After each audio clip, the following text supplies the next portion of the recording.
Can Zhen Huan, blessed with both beauty and talent, truly outshine all in the imperial harem and enjoy everlasting favor?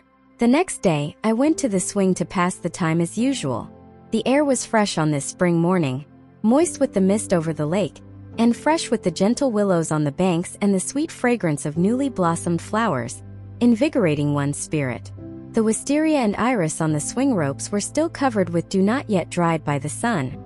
As the swing moved, the cool drops fell on my face and shoulders like a sprinkle of rain. Early birds perched in the trees, chirping merrily.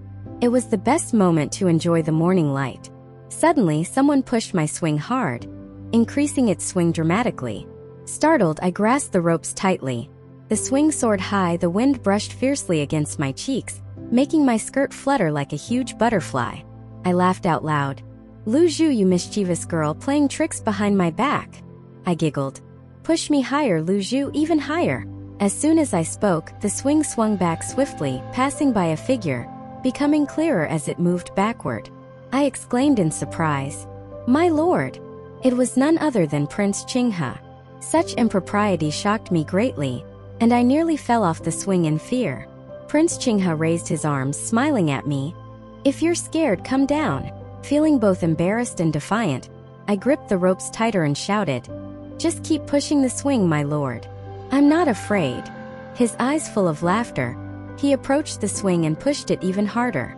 The wind whistled by my ears, blowing my hair wildly. The more frightened I became, the more I forced my eyes open, staring wide-eyed like apricots. The swing flew towards an old apricot tree blooming with flowers.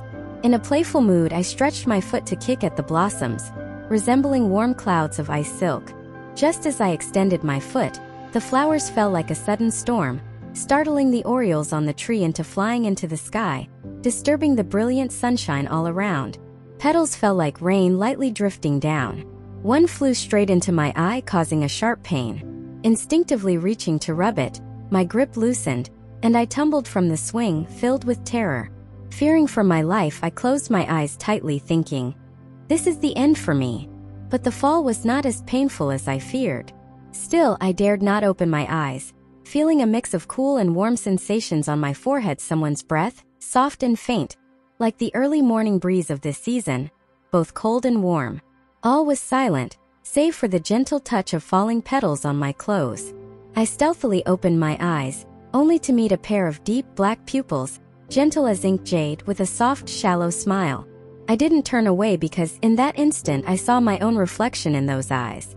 For the first time, I saw myself through someone else's gaze. I couldn't look away, captivated by the sight of myself in another's eyes. My gaze shifted slightly, catching sight of Prince Qinghe's face, like the breaking of spring, his eyes smiling warmly at me. Realizing I had fallen into his arms, panic set in. I hurriedly jumped down, wishing I could find a hole to crawl into, my voice barely a whisper. "My respects to you, my lord." He chuckled. "Now why the shyness? Weren't you fearless just now, almost like a heroine among women?" I bowed deeply, murmuring, "I have behaved improperly. I was unaware that your lordship enjoys standing quietly behind others." He spoke heartily, then blamed this on me. Offering me a hand, he continued, "I had no intention of coming here. As I passed by, I remembered the flute music from the other day and had someone fetch the flute, hoping to encounter you again and enjoy your music." He handed me a flute made of Lantian jade, its body pure white with faint, almost imperceptible light purple patterns, and the tail adorned with a deep red tassel with a gold wire rui, not a fine piece indeed. I took it, asking, "What would your lordship like to hear?" "Play whatever you like," he replied. I calmed my mind and spontaneously chose a piece called "The Freshness of New Willows." In the eastern suburbs, under the morning stars, the dipper fades, announcing in the imperial grounds spring has arrived. Willows lift their smoky eyes, flowers their dewy faces, gradually revealing their tender green and lush red, adorning the layered terraces with their fragrance, displaying divine skills, their beauty beyond price. A different scene at the imperial steps unfolds. The bridegroom like a painting come to life. In the apricot grove, a gentle breeze amid the warm waves of peach blossoms. All nature rejoices, birds and fish alike. Across the boulevards we roam in revelry, stirring fragrant dust, proud on our splendid steeds. The freshness of new willows is a song praising the beauty of spring in the imperial court, a time of peace and prosperity, with a very lively melody. He seemed pleased, a smile playing on his lips. The gentle breeze in the apricot grove. So you enjoy apricot blossoms?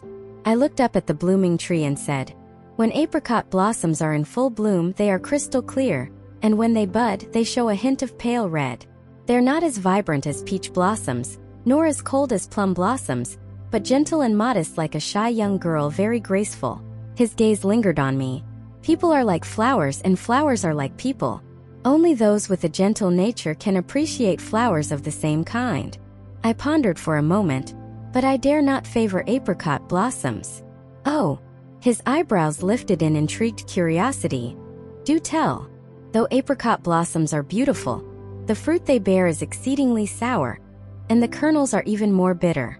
If one's actions start well but end in disappointment, what's the point? I'd rather be like the pine and the cypress, evergreen throughout the year, without flowers or fruit, and that would be enough. He raised his eyebrows. I've never heard such a perspective before, quite refreshing and unique. With a smile I said, I'm just speaking nonsense, my lord. I hope you enjoyed the music and won't scare me again. He laughed heartily. I was indeed too abrupt today. I have 2 musical scores, and I'll bring them tomorrow afternoon for us to appreciate together. I hope you will come. His smile was so delightful, like a brilliant ray of sunshine piercing through the dense clouds and mist, standing out amidst the vibrant spring colors, that I found myself unable to refuse. I paused, then said softly, I shall obey your wish. Taking a few steps away, then remembering something, I turned back and said, I have a favor to ask, my lord. Please grant it. Speak. It is improper for me to meet with you, my lord.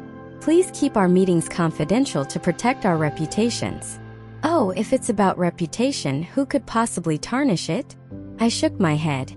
You might not be aware, my lord, though we conduct ourselves with integrity, and there's nothing we do that we can't speak of to others, the palace is full of gossip, and rumors spread like wildfire, inevitably leading to trouble. He frowned slightly but readily agreed. Follow us to avoid getting lost and enjoy endless exciting stories. For more content, please go to the Story Wall homepage to view more exciting novels.